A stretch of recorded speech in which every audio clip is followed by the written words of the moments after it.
ইলিশ কি এখন খামারে চাষ হবে? এই একটা খবরেই কিন্তু দেশ জুড়ে শুরু হয়েছে তুমুল বিতর্ক। সরকার কিন্তু পরিষ্কার বলে দিয়েছে ইলিশ মাছ চাষের কোনো নীতিগত সিদ্ধান্ত বা অনুমোদন নেই। মানে কোনো ব্যক্তি বা প্রতিষ্ঠানকে এই ধরনের প্রকল্পের জন্য কোনো অনুমতি দেওয়া হয়নি। তাহলে হঠাৎ করে এই ঘোষণা কেন আসলো?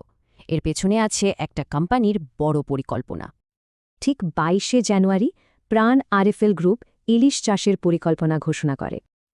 আর এর জন্য ২ বছরে যৌথ বিনিয়োগের কথা ছিল প্রায় ৩০ মিলিয়ন ইউরো। তারা একটা বিশেষ প্রযুক্তি RAS ব্যবহার করতে চেয়েছিল, মানে বদ্ধ জায়গায় মাছ চাষ। কিন্তু ইলিশ চাষের একটা পরিকল্পনা নিয়ে এত বিতর্ক কেন হচ্ছে? কারণ ইলিশ তো শুধু একটা মাছ না, এটা আমাদের পরিচয়, অর্থনীতি আর পরিবেশের সাথে জড়িয়ে আছে।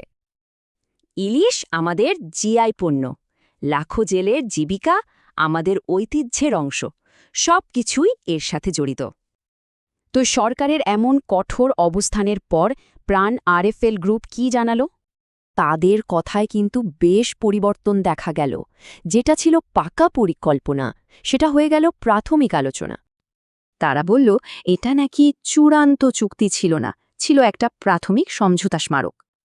আর এটাও নিশ্চিত করল যে সরকারি অনুমতি ছাড়া তারা এক পাও এগোবে না। তাহলে বাংলাদেশে ইলিশ চাষের ভবিষ্যৎটা এখন কোথায় দাঁড়িয়ে? আসলে যে কোনো প্রকল্পকে অনেকগুলো ধাপ পেরোতে হবে, যেমন বৈজ্ঞানিক পর্যালোচনা, পরিবেশগত প্রভাব যাচাই। আর এই পুরো বিষয়টা নিয়ে সরকার সবাইকে শুধু যাচাই করা তথ্যের উপর ভরসা রাখতে বলেছে। শেষ প্রশ্ন এটাই, প্রযুক্তি কি আমাদের জাতীয় মাছ পাওয়ার পদ্ধতি বদলে দেবে, নাকি ইলিশের ভাগ্য নদীর হাতেই থাকবে?